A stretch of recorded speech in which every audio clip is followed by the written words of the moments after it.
These stories tell of horrific encounters experienced by construction workers. You'll hear about werewolf packs lurking in the shadows, methodical predators stalking their prey, and tormented spirits whose anguish transcends death itself. These are the tales from the break room, where ordinary laborers face extraordinary horrors.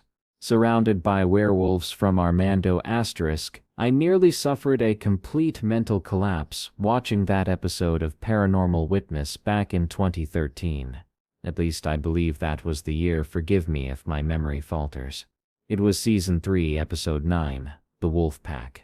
The one where a family found themselves trapped in their isolated farmhouse, encircled by what they claimed was a pack of werewolves prowling around their property. Critics dismissed it as absurd, naturally, but watching those recreated scenes, those creatures stalking around the perimeter, those glowing eyes piercing through the darkness, the family huddled inside wondering if they'd survive until dawn, it struck a nerve too painful to ignore, because I lived it. This is what happened to me and my construction crew in northern Wisconsin, October of 1987.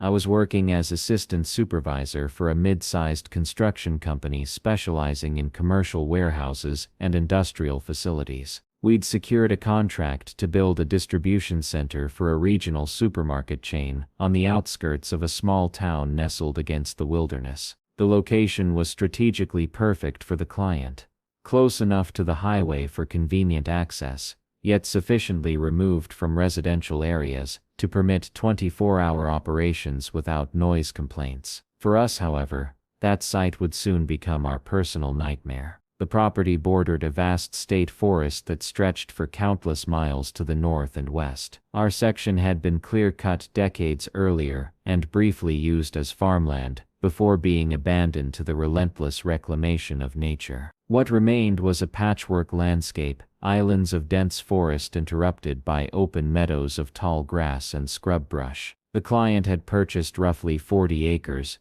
but we were developing only the 15 acres closest to the highway. The rest would remain untouched as a buffer zone. By the time of the incident, we had been on site for approximately 6 weeks. The foundation was complete, and we were erecting the steel framework for the 200,000 square foot facility. October had brought increasingly shorter days and a bone-chilling cold that seemed to seep through our work clothes. Most days we concluded work around 5:30 p.m., but we'd fallen behind schedule due to several unforeseen complications, and the client was pressuring us to make up for lost time. Our project manager, Nicky as we called him, had authorized overtime, extending our workday until around 9 p.m. for the entire week. On October 7th, I arrived for my shift at noon, relieving the morning crew. The day progressed without incident. Typical construction work with the usual headaches, materials delivered to incorrect locations, subcontractors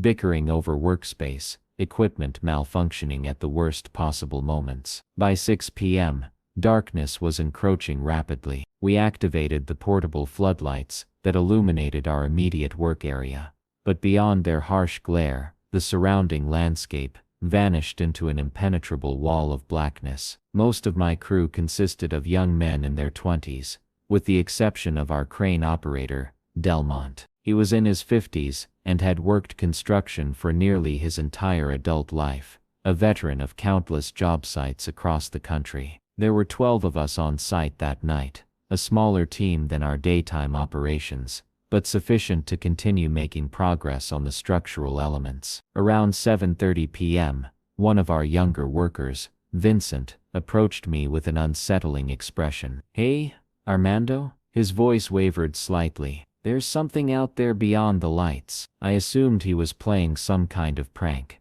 but his expression remained deadly serious. Suppressing my irritation, I followed him to the eastern edge of the site, where he gestured into the darkness. "I keep seeing eyes reflecting in the distance, like animals watching us." He swallowed hard. "But they're too high off the ground to be deer or coyotes." I peered into the void, but discerned nothing unusual. Reminding him that we had spotted a black bear on the property several weeks earlier, I instructed him to remain within the illuminated area and return to work. I thought that would be the end of it. Within the hour, 3 additional workers had reported similar sightings, pairs of eyes reflecting our lights, always at the periphery of visibility, always vanishing when observed directly. I still hadn't witnessed anything myself, and was beginning to grow irritated by what seemed like unnecessary distractions. At approximately 8:15 p.m., everything changed. The full moon had risen above the tree line,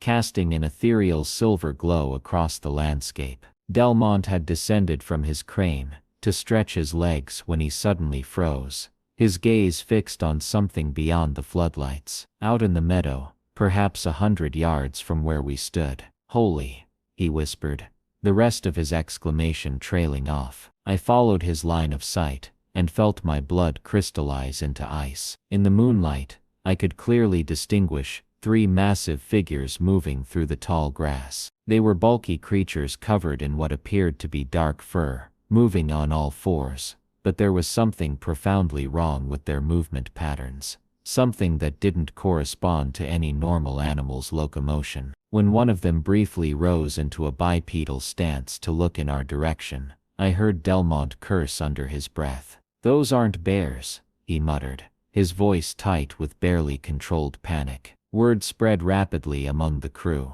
Work ground to a halt as everyone stood transfixed, watching the shapes prowling at the edge of darkness. I called Nicky, who was back at the motel, but he dismissed our concerns as an elaborate prank and refused to come to the site. He ordered us to complete the scheduled tasks and stop wasting valuable time. Around 8:30 p.m., we heard the first howls. These weren't the familiar yipping of coyotes, or even the deeper howls of timber wolves that occasionally echoed through the Wisconsin forests. These were something else entirely, deep guttural vocalizations that seemed to contain elements of both wolf and human sounds. They emanated from multiple directions, suggesting there were more creatures surrounding us than the 3 we could currently see. The men began arguing about our next course of action. Our vehicles were parked in a gravel lot, approximately 200 yards from the work site, in the opposite direction from the highway. To reach them,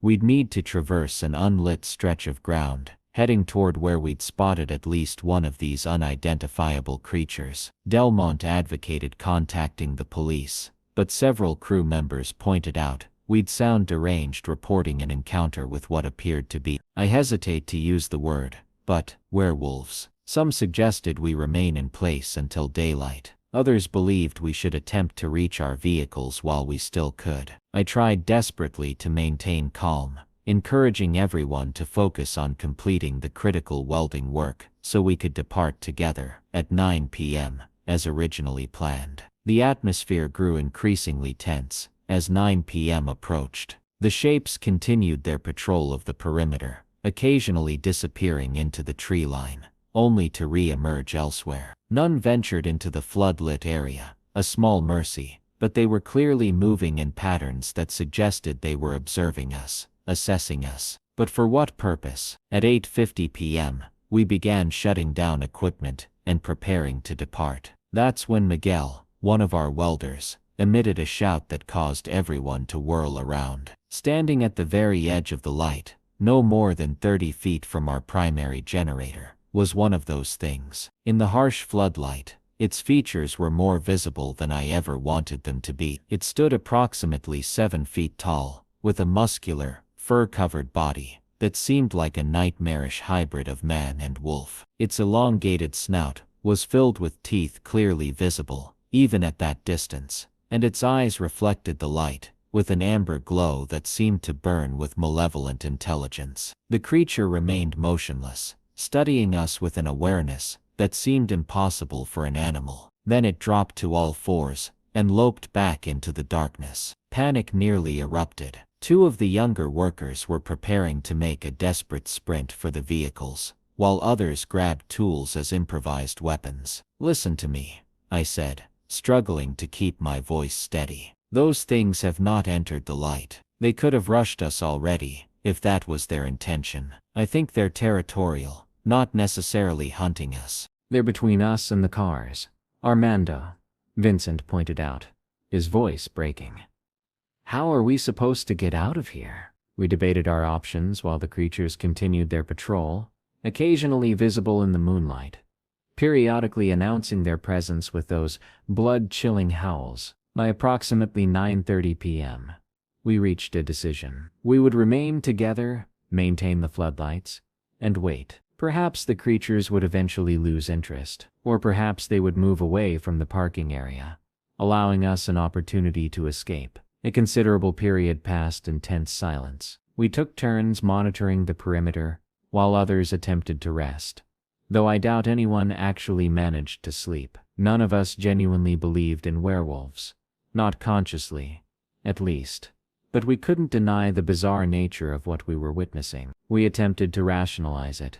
Perhaps these were escaped exotic animals. Maybe they were individuals in costumes attempting to frighten us away from the site. Perhaps we were experiencing some form of mass hallucination induced by exhaustion or airborne contaminants from a nearby chemical facility. None of these explanations adequately accounted for what we were seeing. At 11:15 p.m., we all jumped simultaneously when Delmont's radio crackled to life. It was Nikki checking why the generator was still running, when we should have departed hours ago. When Delmont explained our situation, Nikki's response was predictably skeptical, but he seemed to detect genuine fear in Delmont's voice. He announced he would drive out to meet us. We attempted to dissuade him, urging him to remain at the motel, but Nikki was notoriously stubborn and refused to allow his crew to face potential danger alone, even if he suspected we were overreacting. 20 minutes later, we observed headlights approaching on the access road from the highway. Nikki's pickup truck.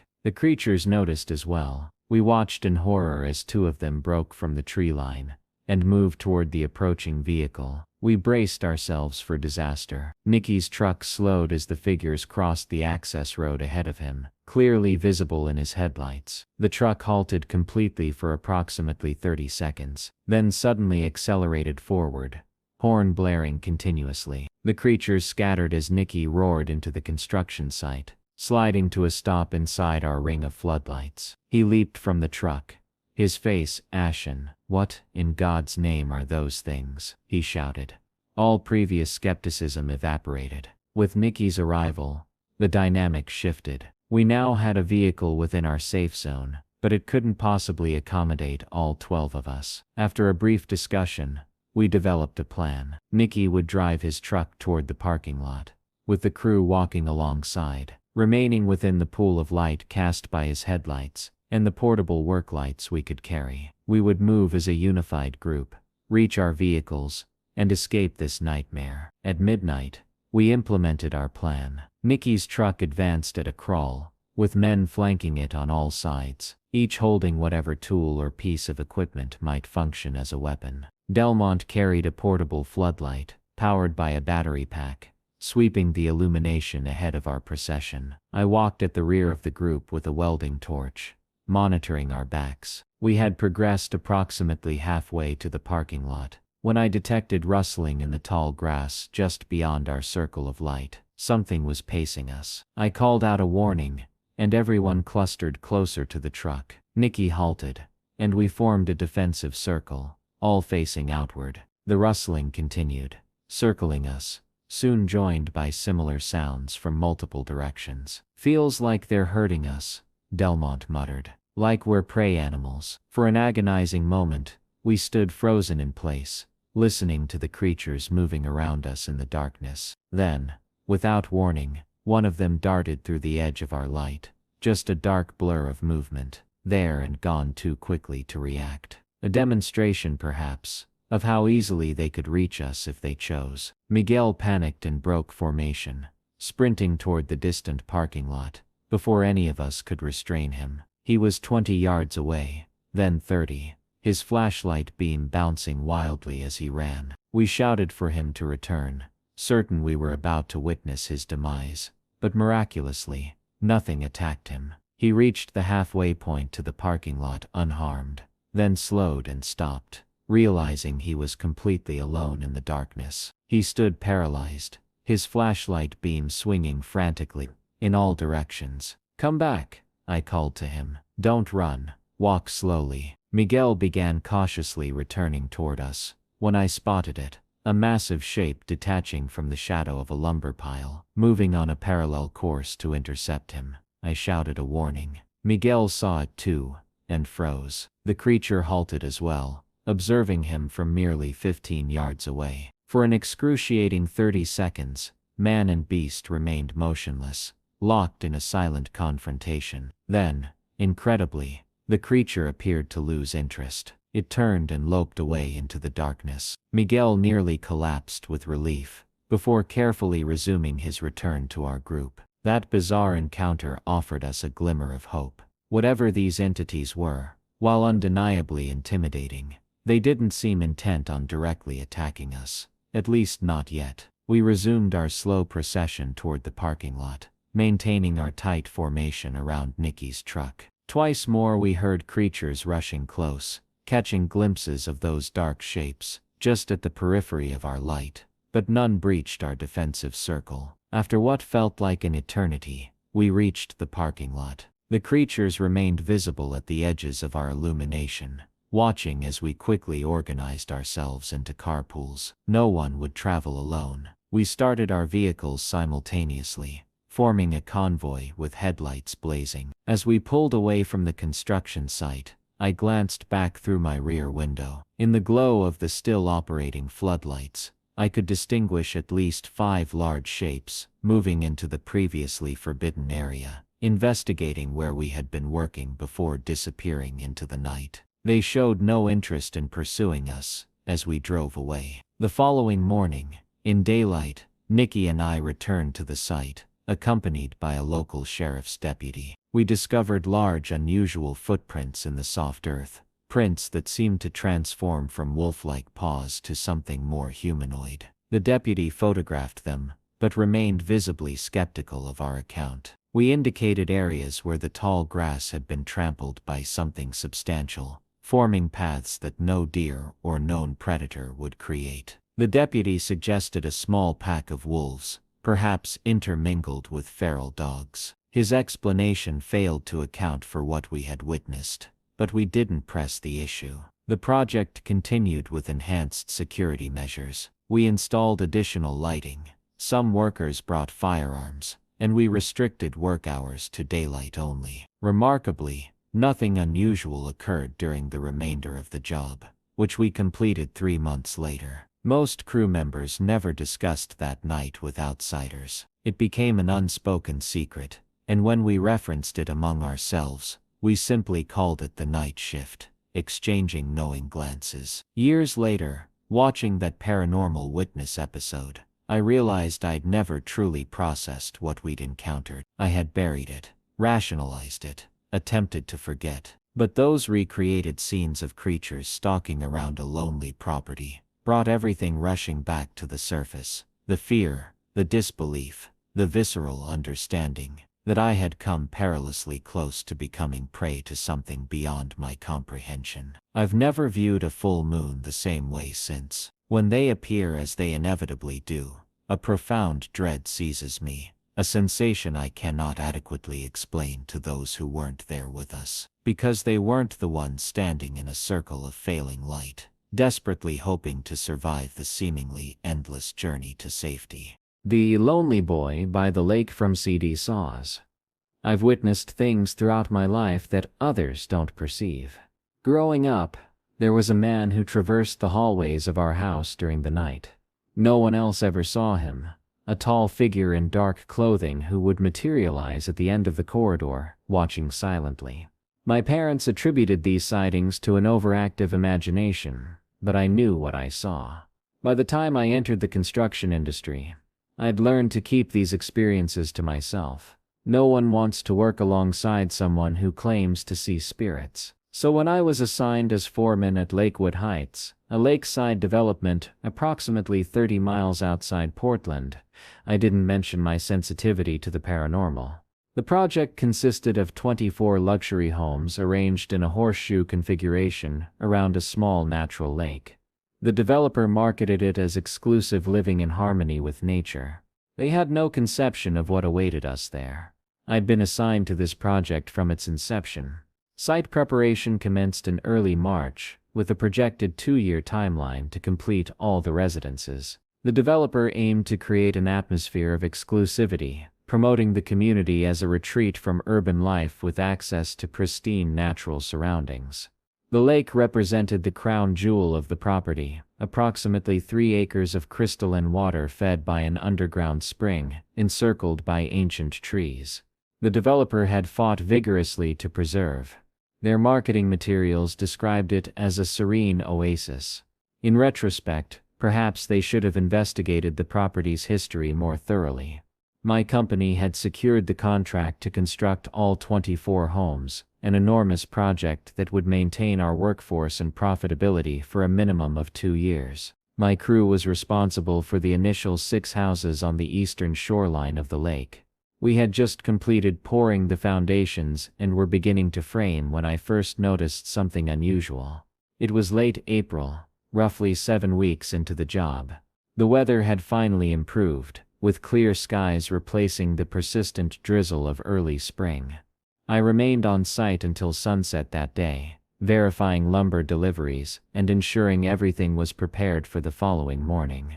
As I loaded my tools into my truck, something caught my attention across the lake, a small figure seated on one of the wooden benches the landscapers had installed the previous week.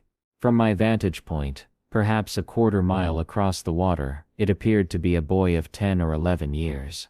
Dark hair, wearing what seemed to be a light-colored shirt and dark pants or jeans.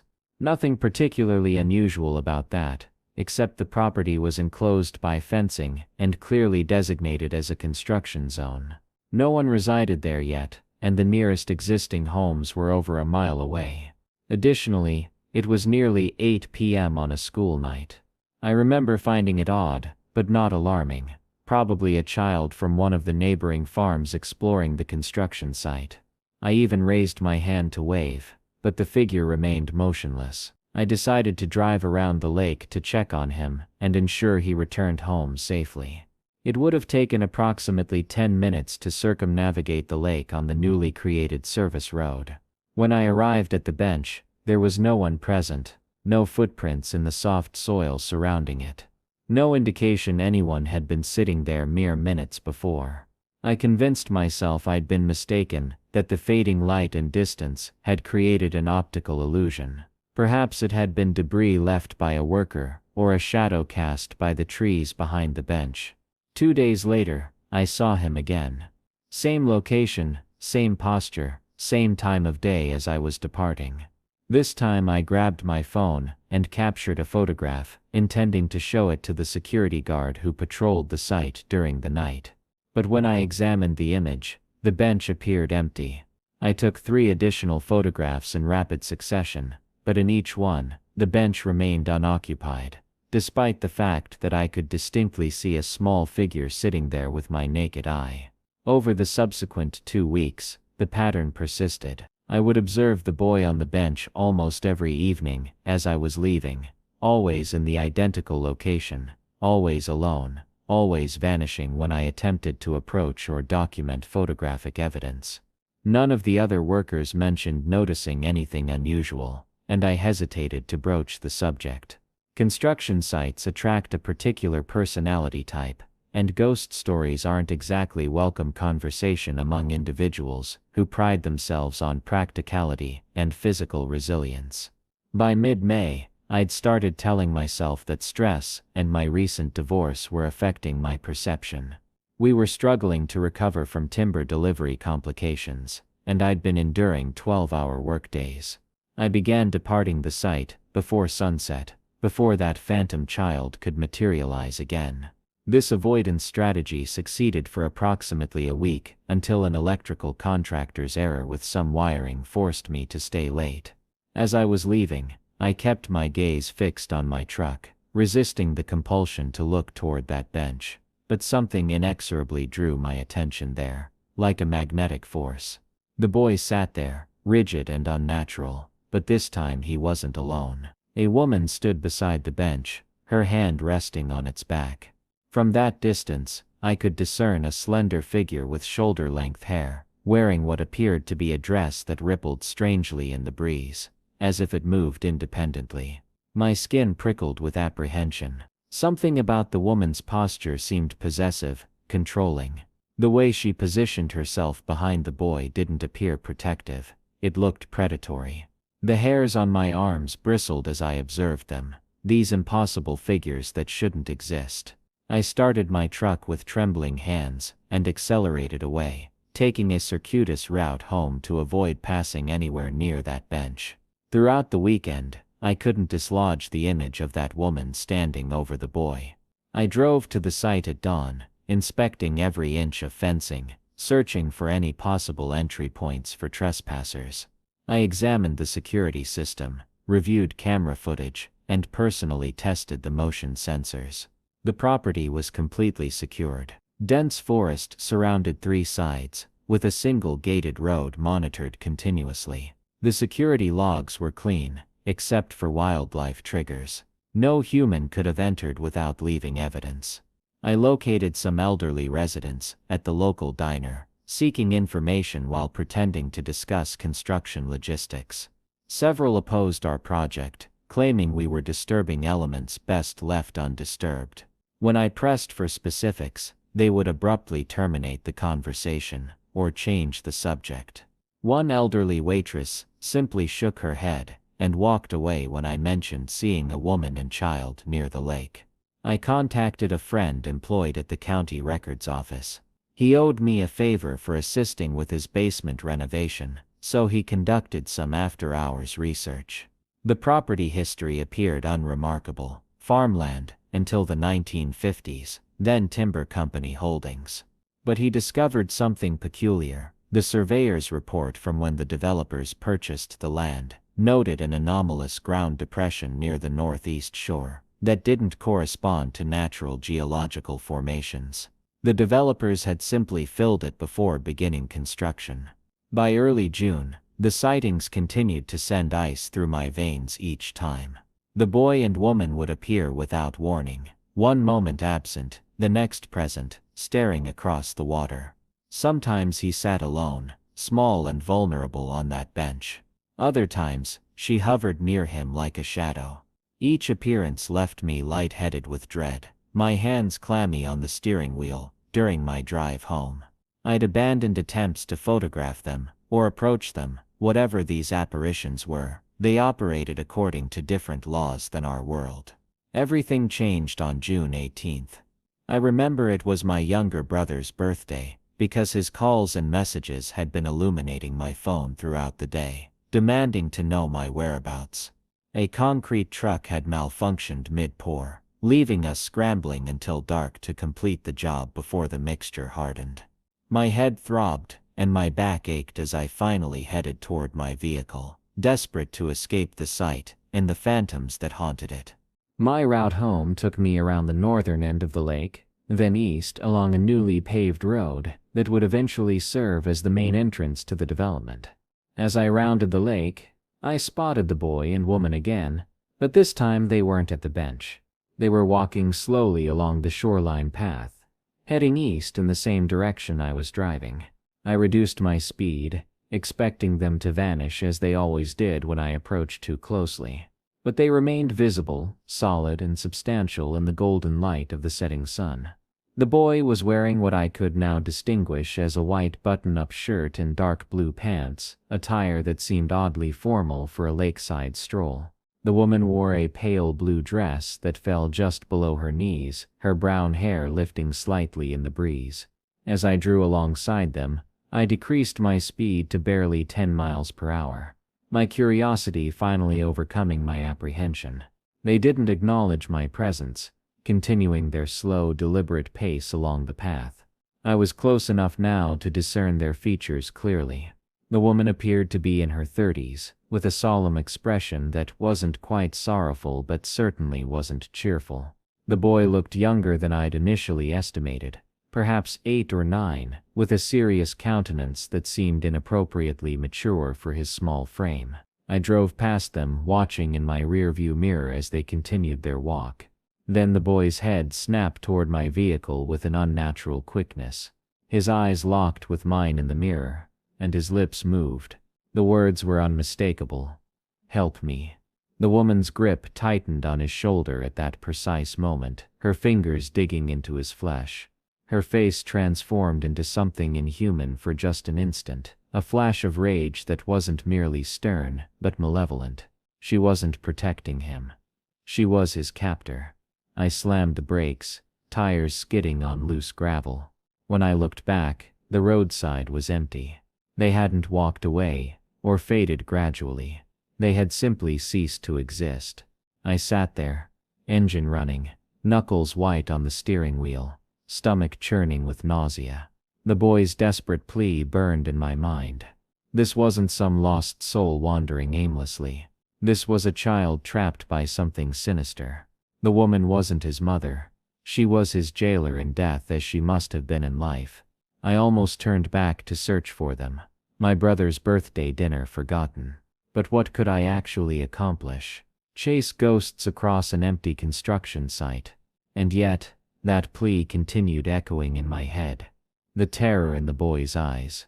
The woman's possessive grip. He needed help from her, not just from being deceased. I missed my brother's celebration. Instead, I drove directly to a bar and consumed whiskeys until the bartender refused to serve me further. The alcohol provided no relief. The boy's face haunted me throughout a sleepless night. The following morning, my head pounding, I called in sick. I couldn't face that lake, not yet. Instead, I accessed property records on my laptop. Nothing useful emerged. Next, I contacted an ex-girlfriend who worked at the local news station. She owed me a favor after I reconstructed her deck the previous summer. I persuaded her to allow me access to their digital archives after business hours. That evening, I sat at her desk, searching through crime reports and old stories about the lake property, while she completed editing the evening broadcast. The process consumed most of the day, but I finally discovered something. A small article from August 1978, inconspicuously positioned on page 7 of the local newspaper. A woman named Eleanor Simmons and her son Michael had been reported missing after their car was discovered, abandoned near what was then a logging road, running alongside the lake. The article was brief, noting that the woman's husband had reported their disappearance when they failed to return from a shopping expedition to Portland. Local authorities were investigating, but had few leads. I searched for follow-up articles, but found only one dated 2 weeks later. The investigation had been transferred to state police after local authorities exhausted their resources. There was no mention of the case being resolved, no reports of bodies recovered, or the missing persons located alive. The ages aligned perfectly. Eleanor Simmons had been 34, her son 9. The timing was plausible. 45 years was well within the range of documented hauntings, if one accepted such phenomena, and the location was exact. The abandoned vehicle had been discovered precisely where the development's main entrance road now ran. What didn't correspond was my involvement. Why would these spirits, if that's what they represented, reveal themselves specifically to me? Why would the boy request my assistance? I had no connection to the case. No specialized knowledge or skills that might resolve whatever had befallen them. I returned to work the following day, unable to share my discoveries with anyone for fear of ridicule, or worse. The sightings continued throughout the summer, but something had changed. The boy and woman appeared more frequently now, not exclusively at sunset. Sometimes I'd glimpse them during my lunch break, or while inspecting work on the opposite side of the lake. They never approached the active construction areas, always maintaining their distance, always vanishing if I, or anyone else came too near. But the boy continued to observe me, whenever our paths crossed, his eyes finding mine across the water, or through the trees. I never saw him mouth words again, but I felt the weight of his gaze, the expectation in his silent observation. In late July, the developer organized a media event to showcase progress on the initial homes. Local news outlets dispatched reporters, and the county commissioner made an appearance, praising the project for generating jobs and tax revenue for the area. During the event, I watched a photographer position the developer and various officials along the shoreline for publicity photographs, with the lake and partially constructed homes, creating a picturesque backdrop. When the photos appeared in the local newspaper the next day, I wasn't surprised to discover that the boy and woman, who had been clearly visible to me standing at the water's edge during the photo session, were absent from the images. By August, the first 6 homes were approaching completion. The framing was finished, roofs were installed, and interior work was progressing according to schedule. We had broken ground on the next phase of houses, and the development was taking shape precisely as the architectural renderings had promised. The lake remained the centerpiece, its waters reflecting the new structures rising around it. The bench where I'd first observed the boy had been replaced with a more elaborate seating area, part of a community gathering space that would eventually include a small dock and pavilion. I wondered if the alterations to the landscape would affect the haunting phenomena, if the spirits were somehow connected to specific features of the terrain that were now being modified or removed. They weren't. If anything, the boy and woman became increasingly visible. As summer progressed into autumn, other workers began noticing them as well, though no one spoke openly about what they were witnessing. I'd occasionally catch someone staring across the lake, their work temporarily forgotten, their expression a mixture of confusion and discomfort. When they realized I was observing them, they would hastily return to their tasks, avoiding eye contact or conversation. In September, I made a decision. I contacted the state police and inquired about the Simmons case. The officer I initially spoke with seemed confused. The case was decades old and long classified as cold. But when I mentioned I was working at a construction site near where the car had been discovered, his demeanor changed. He asked me to visit the station. The detective assigned to cold cases was a woman in her 50s, named Sergeant Martinez. She listened patiently as I described finding the newspaper articles. I omitted any mention of ghostly sightings, focusing instead on my curiosity about an unsolved disappearance connected to the property where I was working. Martinez retrieved the case file, thin and yellowed with age. The investigation had stalled almost immediately, she explained. Eleanor Simmons' husband, Richard, had been the primary suspect. Domestic disappearances almost invariably involved the spouse, but there had been insufficient evidence to support an arrest. No blood in the vehicle or at their residence, no history of domestic violence, no life insurance policies or other financial incentives. Richard Simmons had an alibi for the day they vanished, verified by multiple colleagues at the bank where he was employed.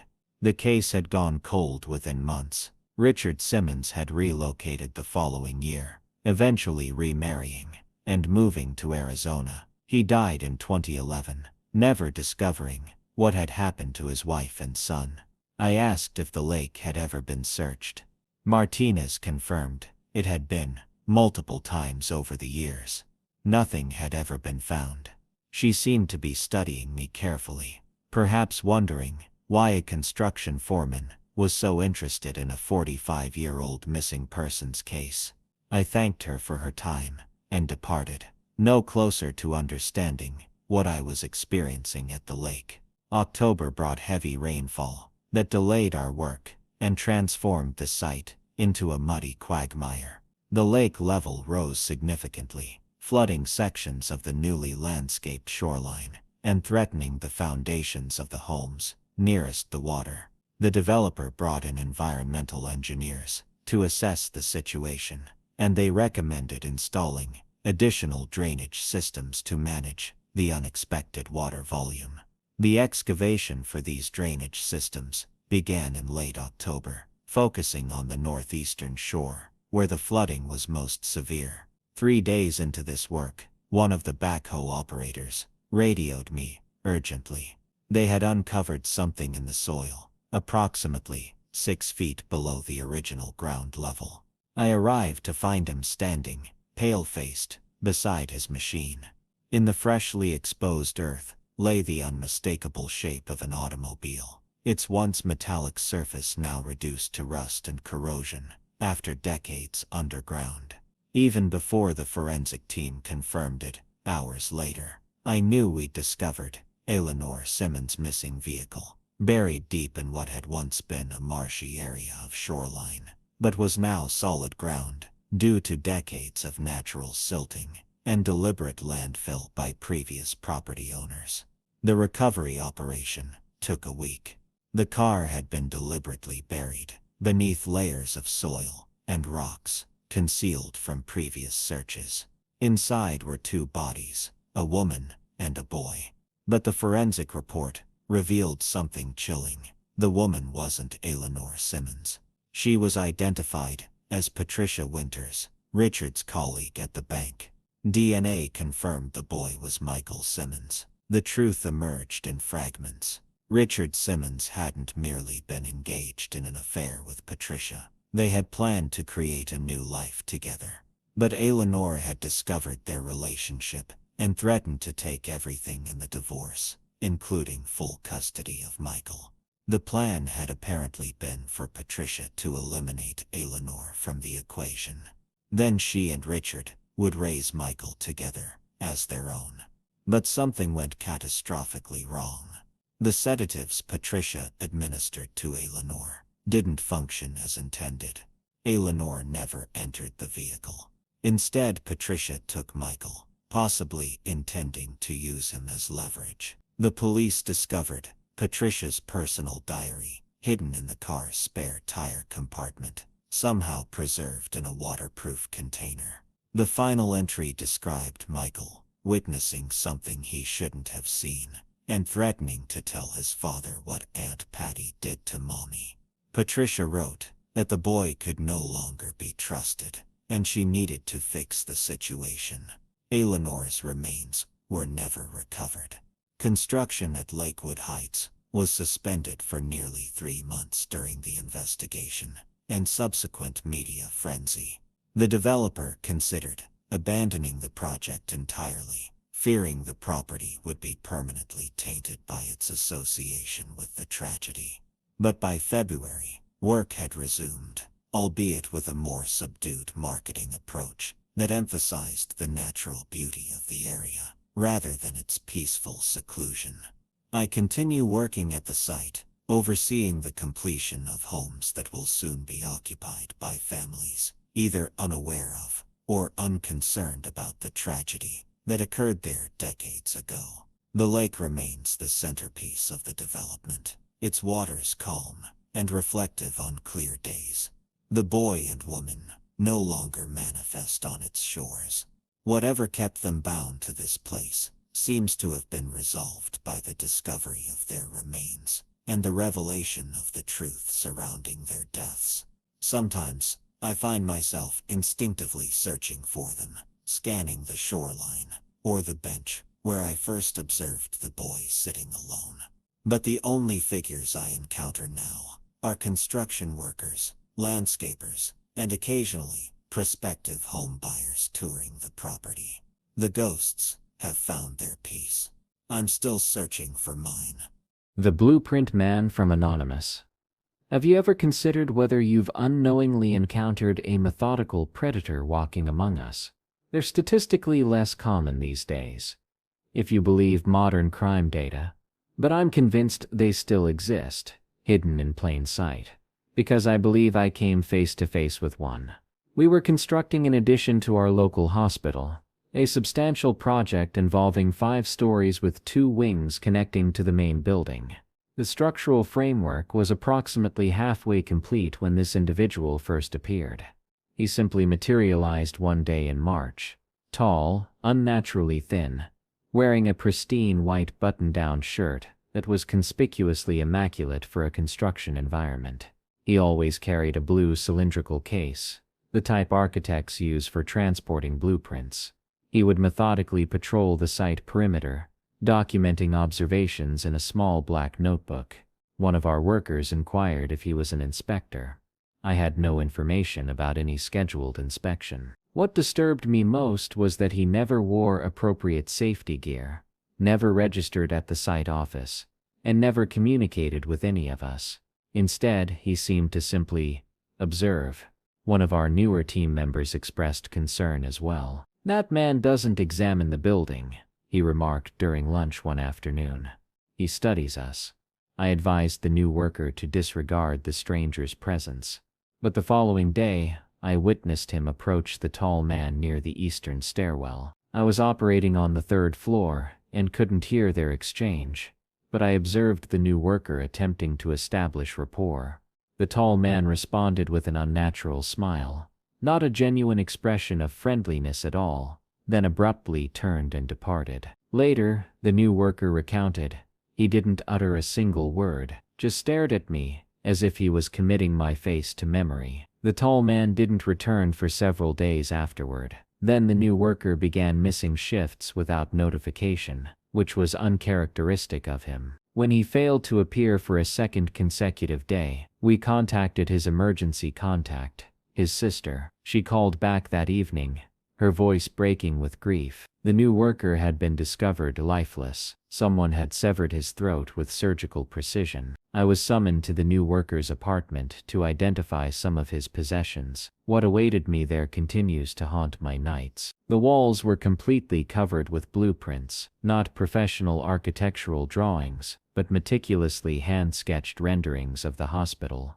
interspersed with floor plans of residential properties, our homes. My kitchen window was depicted with perfect accuracy, even showing the hairline fracture in the lower corner that I hadn't yet repaired. A detective presented me with security footage from the construction site. The tall man had carefully avoided most surveillance cameras, but one had captured him, looking directly into the lens with that same vacant smile the new worker had described. The detective explained, he's a former patient at this same facility, experienced some form of psychological break after his wife died during a routine procedure. Blamed the medical staff, the institution, everything. When I inquired why he had targeted one of our crew members specifically, the detective replied, "You're expanding the facility where he lost everything. In his distorted perception, I believe he views you as accomplices in enabling more fatalities." They discovered elaborate schematics in the new worker's apartment detailing how the man intended to sabotage critical structural elements,